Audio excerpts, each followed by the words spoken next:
Likez, commentez, partagez, abonnez-vous. Merci pour les nouveaux abonnés, merci pour ceux qui sont qui arrivent, qui croient en moi, qui croient en mon projet et qui justement m'accompagnent pour la réalisation de mon projet. Alors je fais cette vidéo vite fait pour répondre à une question qui a été posée sur la chaîne Les Funérailles d'État. D'ailleurs je vous invite à vous y abonner.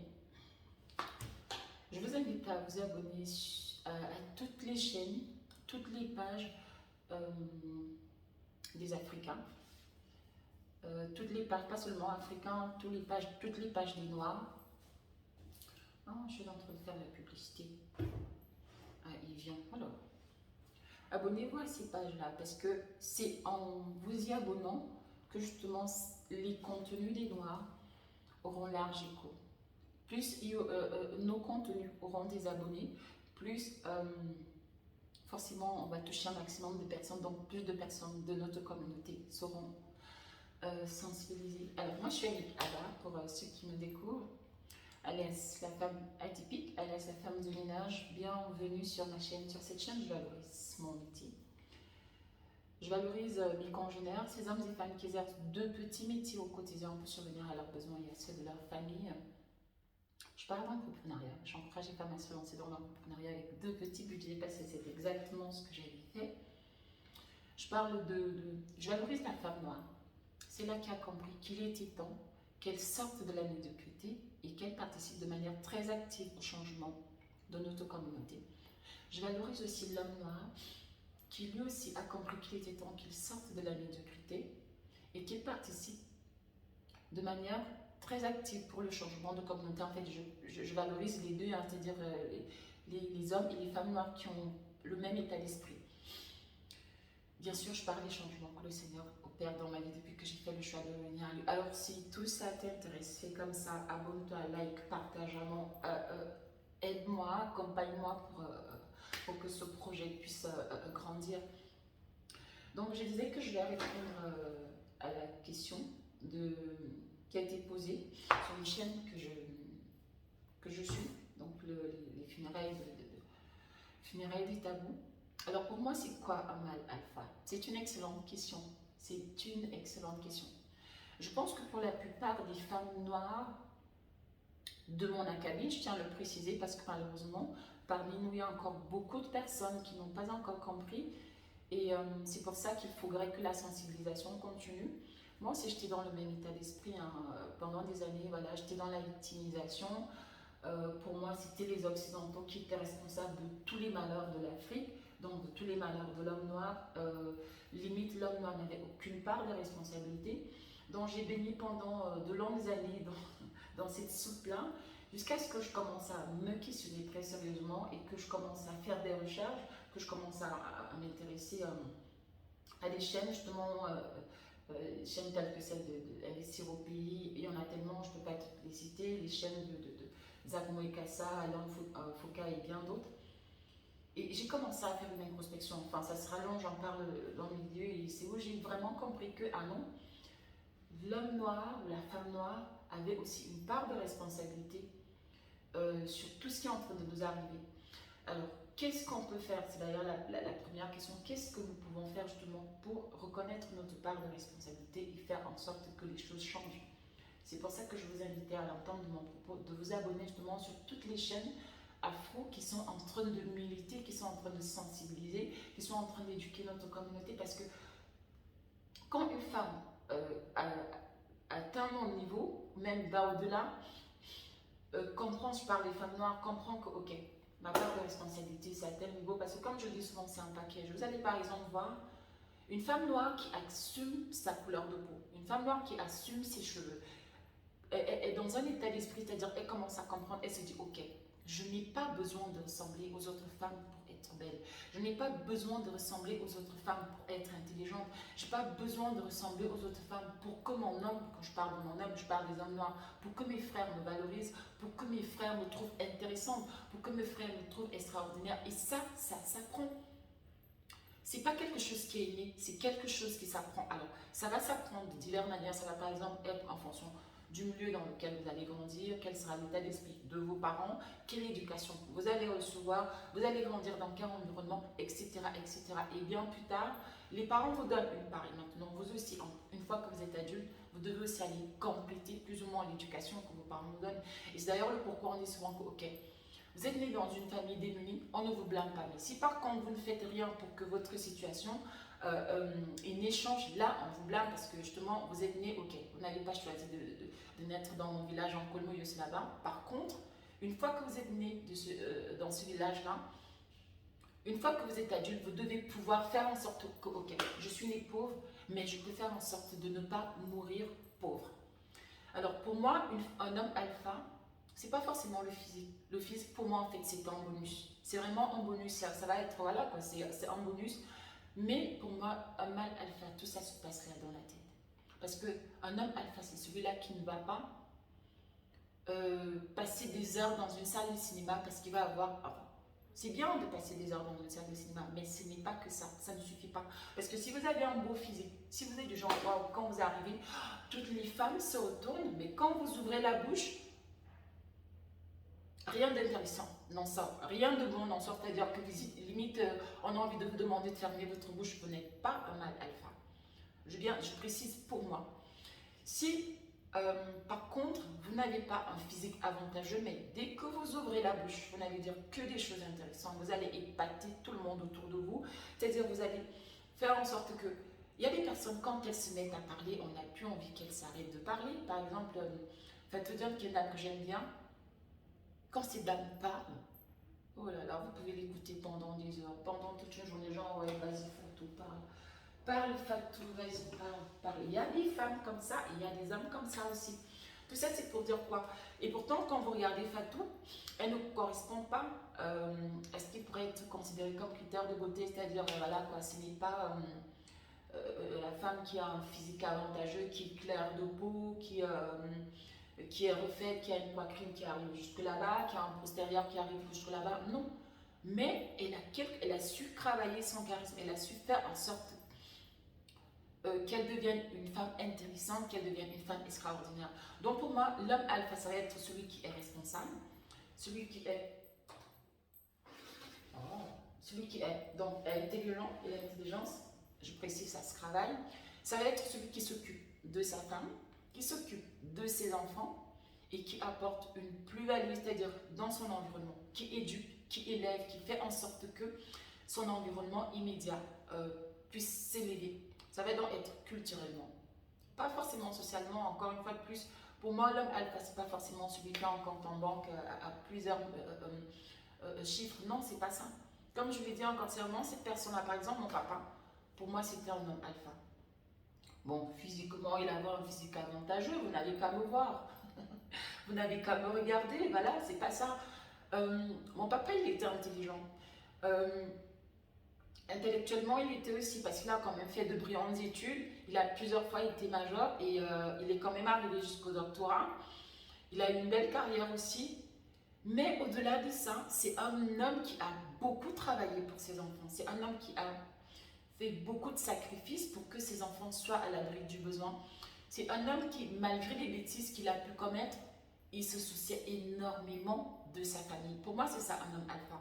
Et il s'est tellement soucié de nos points où il était prêt à tout pour que ses enfants fassent des études, pour que ses enfants fassent de meilleures études. Moi, par exemple, mon papa me disait souvent, ma fille, tant que tu veux aller à l'école, tant que tu veux faire des études, je serai prêt à me battre, à faire... Et pourtant, quand j'avais terminé mes études, mon papa, il avait déjà pris sa retraite, mais il continuait à payer mes études dans une école de commerce privée, et je faisais mes études à l'étranger, et malgré ça, il se sacrifiait pour ça. Et il me disait, je suis même prêt à payer pour que tu arrives jusqu'au doctorat, bien sûr. Le doctorat, c'est un projet, je vais le faire parce que j'ai quand même fait cette promesse-là à mon papa. C'est vraiment pour dire que, pour moi, c'est ça un homme alpha. Un homme qui travaille donc. Pourquoi pas son physique? Je ne dis pas non plus qu'il faut avoir un bidon de dedans qui va se laisser vieillir, qui va être négligent, qui va négliger son physique, qui ne va pas se doucher, qui aura, je ne sais pas moi, qui aura un mauvais parfum, mauvaise haleine. Non, c'est pas ça. Je ne dis pas que l'homme alpha doit se négliger, c'est pas ce que j'ai dit. Mais je veux dire, pour moi, s'il fallait faire une échelle de valeur, ça va pas être le premier critère, ça sera pas le physique, ça sera pas l'argent, ça sera pas la célébrité, ça sera ça sera pas la force physique, non. Mais ça sera vraiment l'intelligence, le respect, la respectabilité, avoir le sens des responsabilités et pouvoir, comme j'ai dit, la respectabilité. Et c'est pour ça que j'invite mes frères à devenir des mâles alpha, parce qu'on devient un homme alpha. On ne naît pas un homme alpha. Alors il faut savoir que tous les hommes ne sont pas appelés à être des hommes alpha, parce qu'au-delà de ça, il y a aussi quand même le charisme qui peut s'apprendre, ou même peut-être qu'on est charismatique, j'en sais rien. Ça, par contre, je ne saurais pas vous le dire, je ne suis pas spécialiste de ces questions-là. Mais quoi qu'il en soit, nos hommes, je parle des hommes noirs, doivent apprendre à devenir des hommes alpha. Les hommes noirs doivent apprendre à se faire respecter. Les hommes noirs doivent apprendre à imposer le respect, doivent apprendre à s'élever socialement, à s'élever culturellement, à s'élever spirituellement. C'est très important. Et un homme noir qui s'élève spirituellement, c'est quoi? C'est celui qui va apprendre son histoire, qui va apprendre ce qu'il vaut, qui va apprendre à se faire respecter et surtout qui va se respecter lui-même, qui va s'imposer une discipline, qui va s'imposer une rigueur.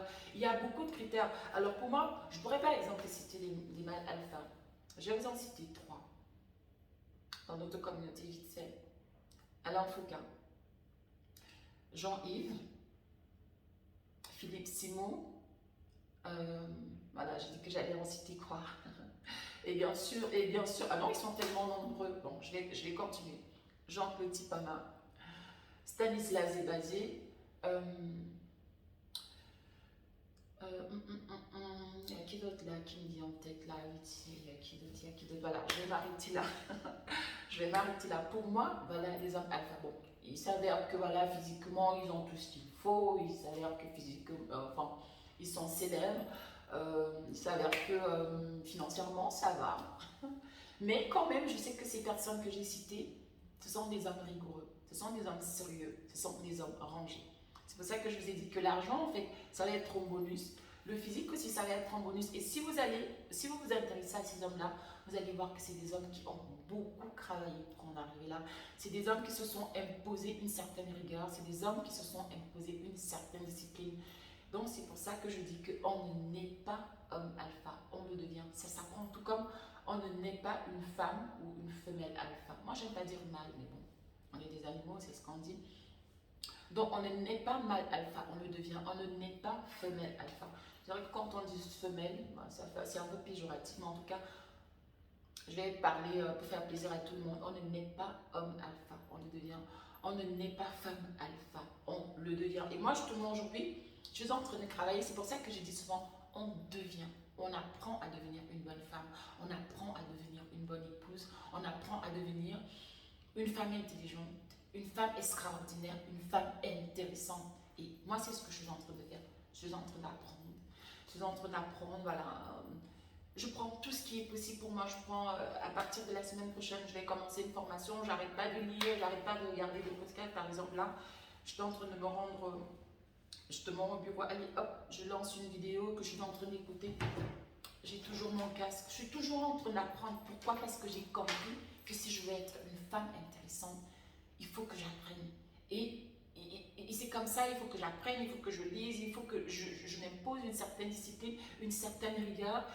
Ça ne pleut pas. Si j'aspire à atteindre un certain niveau social, si j'aspire à fréquenter une certaine classe de personnes, il faut que j'apprenne, il faut que je devienne, ou alors que j'aspire à devenir comme ces personnes-là. Je ne veux pas, par exemple, vouloir fréquenter une dame comme... je vais prendre comme ça au pif, une dame comme Stéphanie Mida, ou même encore une dame comme Marthe Karim. Là, je vais citer ces deux-là. Et je suis là, voilà quoi, je suis dans les histoires de Congo ça, je suis dans les histoires de je suis une Jomba de je ne sais trop qui, je suis dans les histoires de clash sur TikTok, sur Facebook. Non, je ne peux pas. Je ne peux pas. Elles vont même pas me regarder et ça sera normal parce qu'elles, elles ont travaillé pour être au niveau où elles sont.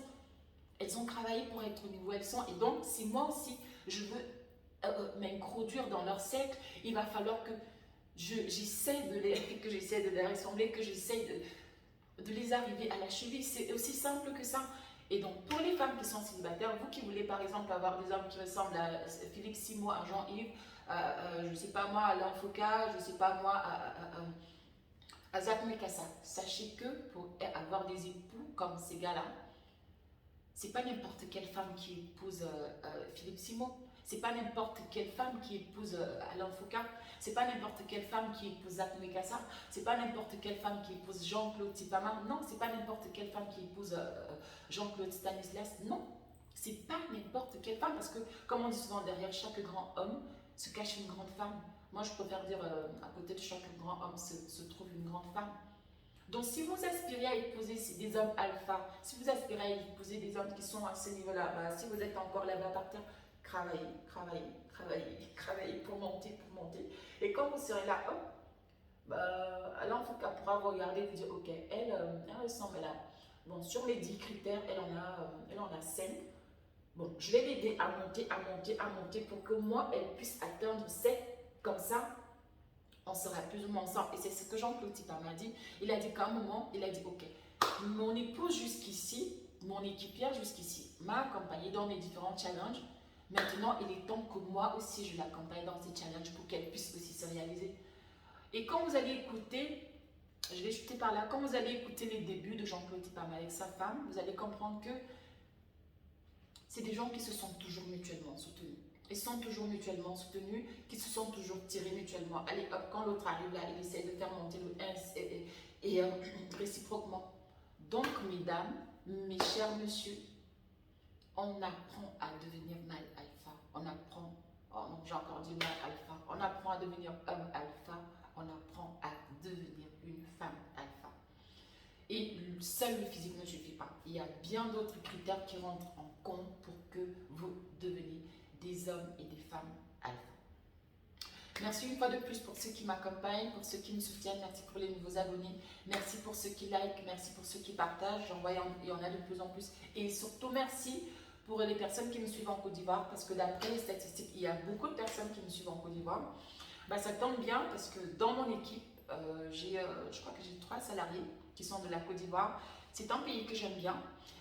J'en ai déjà eu plusieurs salariés qui sont de la Côte d'Ivoire, donc je connais un peu la mentalité et surtout j'ai constaté en détail, les Ivoiriens sont très très solidaires. D'ailleurs, je vais faire une vidéo là-dessus parce que j'ai vécu quelque chose avec mes clients.